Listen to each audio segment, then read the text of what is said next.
Ассаламу алейкум, урматтуу Нур Медиа каналынын көрүүчүлөрү. Бүгүн биз сиздерге бир өзгөчө чыгарылыш кылып берейин деп турабыз. Кандай десеңиздер, пайгамбар саллаллаху алейхи вассалам момундардын энеси Сафия энебиз менен үйлөнгөн кезинде тоюнда бир тамак жасаган. Ошол тамакты азыр биз жасап көрсөтүп беребиз. Жүрүңүздөр.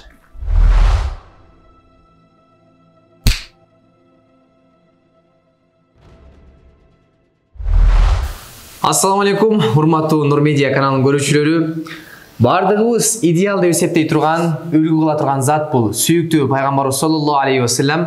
Анткени Аллах Таала өзү ыйык Кур'ани Каримде айткан, силер үчүн Аллахтын элчисинде көркөм өрнөктөр бар дейт. Мына ошондуктан биз пайгамбарыбыздын сүннөт жолуна дагы да жагындайлы деген мүдөнү колго алып, мына буга чейин Жаныбек байке менен бир канча чыгарылыштарды жасаганбыз. Эми бүгүн дагы Аллахтын жардамы менен өзгөчө бир чыгарылыш кылайын деп турабыз. Эми Жаныбек байке, бүгүн биздин көрөрмандарга пайгамбарыбызга жаккан тамак аштын кайсы түрүн жасап берейин деп турасыз? Өткөн чыгарылышыбызда көргөзгөнбүз. Тарит тамагын бүгүн ошонун уланысын жасап көргөзмөкчүбүз. Хадисте келет: "Ахабу таами иля Расулиллахи саллаллаху алейхи ва саллям, ат-тариду минал хубзи ва ат-тариду минал хайс." Хадиске көңүл бура турган болсок, хадисте эки түрлүү тамак айтылды. Бир түрүн биз сиздерге уже жасап көргөзүп бергенбиз. Экинчи түрүн тагыраак айтканда ат-тариду минал хайс, ошол тамакты бүгүн сиздерге иншалла чагылдырып, жасап көргөзүп бермекчибиз. Абдан жакшы. Эми Жаныбек байке, ошол тамакты жасаганда эмнелер керектелет? Ошол курамын бир катар айтып өтпөйсүзбү? Бүгүн биз жасай турган тамак өтө жеңил, жөнөкөй деп айтсак иншалла жаңылышпайбыз. Бизге керектелет мынакей курма, быштак, анан сары май. Себеп пайгамбарыбыз саллаллаху алейхи ва саллям ошол хайс тамагы тууралуу хадисте айтат. Анас ибн Малик радийаллаху анху кал: "Анна Расулаллахи саллаллаху алейхи ва саллям кад санаа хайсан фи нитаин, сумма арсалани фадааута риджалан фаакалу."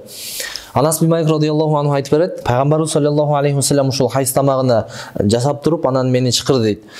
Мен барсам, ошо пайгамбарыбыз бир канча кишилерди чакырууга мага өкүм берди дейт. Анан мен барып чакырып келдим. Пайгамбарыбыз саллаллаху алейхи ва саллям ошол кишилер менен отуруп, ошол хайс тамагын жеди деп хадис айтып берди да. Демек, Жаныбек байке, негизде бизде мейман тоскон коноктогон киши, үй ээси өзүнө жаккан тамак ашты жасап туруп коноктойт эмеспи? Ооба. Пайгамбарыбыз дагы ушул тамакты өзү жактырып, жана ушул эле тамак менен башкаларды коноктондурбайбы?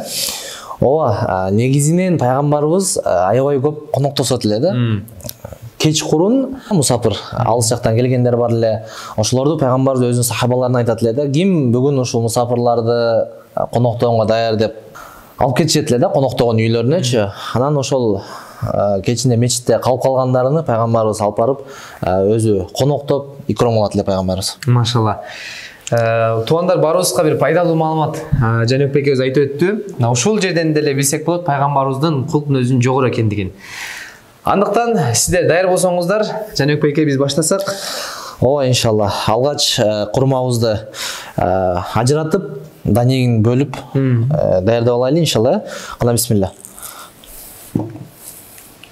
Бисмилла.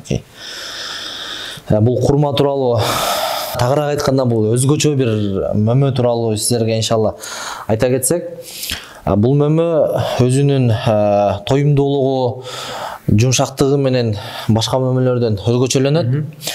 Кур'ани Каримде 20 жолу эскерилген. 20 жолу эскерилгенден кийин бул мөмө жөнөкөй мөмө эмес тургандар, бул мөмө өтө бир өзгөчө мөмө. Себеп Айша энебиз хадисте айтат, биздин күнүмдүк тамагыбыз курма менен суу болчу дейт. Ошондой эле башка бир хадисте келет. Абу Рофи радийаллаху анху өзүнүн чоң апасы Салма радийаллаху анхадан риваят кылып айтат: "Байтун ла тамру фихи жиаун ахлуху" дейт. Кайсыл үйдө курма болбосо, ошол үйдүн тургундары, ошол үйдүн эли ачка дейт да, хадистечи. Тагыраак айтканда, ошол үйдө тамак жок эсе дейт да. Ошондой эле башка бир хадисте келет: "Кайсыл үйдө курма бар болсо, ал үйдүн элдери эч качан ачка калбайт" дейт. Анан негизи эле Жаныбек байке, бул ушул курма туурасында дагы баягы кыргыз элинин залкар акындарын айтып өткөн ырзаптары бар экен. Барып атабыздын көгөрү курмадай чөлөсөнүн кыргызын деп, ал эми Молдо Кылыч атабыз болсо, ошол ата энең бар болсо, Меккедеги курмадай деп, адамдын жашоосунда кымбат эң эле ата энеси эмеспи? Ооба. Анан ошол ата энени курмага салыштырып, ушул ырзаптардан дагы биз курманын бир жогорку даражадагы бир өзгөчө мөмө экендигин да билсек болот экен. О, машалла. Мынакей курмабыз деле ажыратып даяр болуп ойноп калды. Ошондой эле дагы хадистерде көп кездешет да, угуп калабыз. Пайгамбарыбыз ошол курманы жеп атканда курмага аралаштырып бадыраң, дарбуз жейтиле деген хадистер келет эле да. Анас радиаллаху анху айтат, мен пайгамбар саллаллаху алейхи ва салламдын дарбуз менен чогуу ошол курма жегенин көрдүм деп айтат да. Ошондой эле башка бир хадисте Абдулла бин Жафар радиаллаху анху айтат, мен пайгамбар саллаллаху алейхи ва саллам ошол курма жегенде курма менен чогуу бадыраң жегенин көрдүм деп айтат. Ал эми бул эмне үчүн пайгамбарыбыз ушул курмага дарбыз, бадыраңды кошуп жеген деген пайдасын айта кетсек, негизинен курма бул ысык мөмө, адамга ысык келет аябай. Ал эми дарбыз, бадыраң булар суук мөмөлөр да. Качан бул экөө бириккенде анан адамдын денесинде нормализация этип, баягы тең салмактуу болуп калат да. Орточо тамак болот. Ошого пайгамбарыбыз качан курма жегенде курмага аралаштырып бадыраң, дарбыз дагы жейт болчу.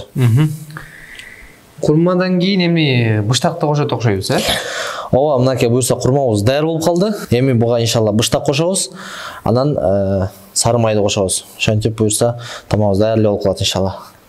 Негизи бул Жанакбек ушул тамактын жасалышын баягы Кыргызстандын кээ бир аймактарында өрүк курут деген тамак бар экен. Ошого окшоштуруп атабыз да. Себеби өрүк курут негизи эле баягы кыргыз улуттун улуттук даамдардын бири эмеспи курут. Эми куруттун дагы түрлөрү бар. Мисалы үчүн өрүк курут, ошондой эле туздуу курут. Ал эми ушул тамагыбыз мындай өрүк куруттун жасалышына төп келип жатат да. Ооба. Себеби өрүк жаңы бышкан кезде өрүктү алып, анан ошого биз мисалы үчүн быштак кошуп жатсак, сүзмө кошулат экен. Ошондой эле баягы сары май каттап туруп, анан баягы сыйлуу конокко дагы берилүүчү тамактардан экен да алчы. Машалла. Анда эмесе кошойлу, Кошо бериңиз. Бисмилла. Быштак. Сиздин сөзүңүздү бөлүп койдум го дейм, айтып бериңиз иншалла сиздин. Теңме-тең эле кылып салабыз да, негизи курма менен быштакты, Ооба. Өлчөмүн көрүп алдык. Жана акындарыбыз айтып өттүк го курма туурасында. Эми бул быштак туурасында Тоголок молда атабыздын айткан сөзү бар экен. Эжиге быштак куруту, элеп көчмөн турмушу, каймак майы карында, касиет жанында деп ушу быштак туурасында да айтып өткөн экен да. Негизинен эле ушул баягы кыргыз элинин тамак аштыгын карап көрсөк баардыгы эле нукура. Баардыгы эле ден соолукка өтө чоң пайдасын тийгизген. Эми сары майдын да көптөгөн табып дарыгерлер айтат, эгерде адам баласы өзүнүн баягы тамак аш рационуна керектүү өлчөмдө сары майды кошо турган болсо, ашказандагы баягы кичинекей жаралар айыгат экен да. Машалла. Сары май негизинен эле ушул иммунитетти көтөрүп, баягы адамдын активдүүлүгүн арттырат экен. Машалла. Анан биздин ушул жасап жаткан тамагыбыз бул аябай эле пайдалуу болуп кетти окшойт. Себеп дегенде буга жана айтып өткөндөй курманы коштуңуз, анан кийин сүт азыктардын бири быштак, анан өтө пайдалуу сары май кошулгандан кийин бул жеген адамга сөзсүз түрдө пайдасын тийгизет окшойт. Аябай чоң пайдаларын айтып бердиңиз, машалла. Даяр болуп калдыбы ошондо? Даяр болуп калды буюрса мынакей ошентип фариду минал хайс тамагыбыз дагы даяр болуп соңуна чыкты мынакей. Негизи эртең мененки тамак үчүн аябай ылайыктуу окшойт, Ооба. Ошондой десек болот иншалла. Эртең менен негизи пайгамбарыбыз ошол кылып жейт эле да. Тамагыбыз даяр буюрса, анда эмесе даам татып бир баа бериңиз буюрса. Бисмилла туугандар. Бисмилла деп жейбиз. Охо. Жаңы даам экен, укмуштуудай даам десек да жаңылышпайбыз. Бир гана машалла деш керек экен Жанекбекке. Мына ар бир адам азыр эгерде мүмкүнчүлүк болгондо даам таттырмакпыз. Ар ким өзү жасап, пайгамбардын сүннөтүн тирилтсек жакшы болот. Себеп дегенде сүннөт тирилсе, биздин жашообузда береке болот дейт.